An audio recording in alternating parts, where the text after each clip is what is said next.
మా అల్లు అర్జున్ ఎట్లా తిడతావు, ఎట్లా మీరు ఇంటి దగ్గరికి పోతావు, ఎట్లా దాడి చేస్తారు, మీకు ధైర్యం ఎంత, మీకు దమ్ ఎంత, నీవెక్కడ ఉంటావురా, నీ బతికెంత, నీవెక్కడున్నా నీవెక్క రోజులు బతకవు, మిమ్మల్ని అందరిని మేము చంపేస్తాము, ఈరోజు అల్లు అర్జున్ ఇంటి మీద దాడి చేసినావు కదా, ఇక నీవు బతకవు అని ఆలోచనతో ఇప్పటికి 27 మంది ఫోన్ చేసినారు. చూడన్నా 27 27 మంది ఫోన్ చేసిండ్రు, ఇంకా కంటిన్యూ చేస్తూనే ఉన్నారు. వాళ్ళు ఒకటే అంటున్నారు, నేను అడిగిన భయ్యా నేను చేసింది నా ఇంటి కోసం చేయలేదు, ఈ సమాజంలో బాధిత మహిళ చనిపోయింది, ఆ కుటుంబము ఆపదలు ఉంది, మేము ఫైట్ చేయడం వల్ల కొంచెం న్యాయం జరిగింది కాబట్టి మేము మా కోసం చేయలేదంటే నీవెవరు చేయనీకే. అప్పుడు ఇట్లా అన్నా,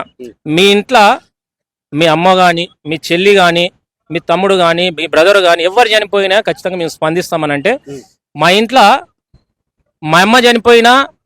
నేను బాధపడను, మా చెల్లి చనిపోయినా బాధపడను, కానీ అల్లు అర్జున్ మీద నువ్వు దాడి చేసినావు కదా నిన్ను మాత్రం చంపేయను అంటే, అంటే మీ అమ్మ చనిపోయిన ఇట్లా నీకు బాధ లేదంటే మా అమ్మ కన్నా అల్లు అర్జునే గొప్ప అంటున్నారు.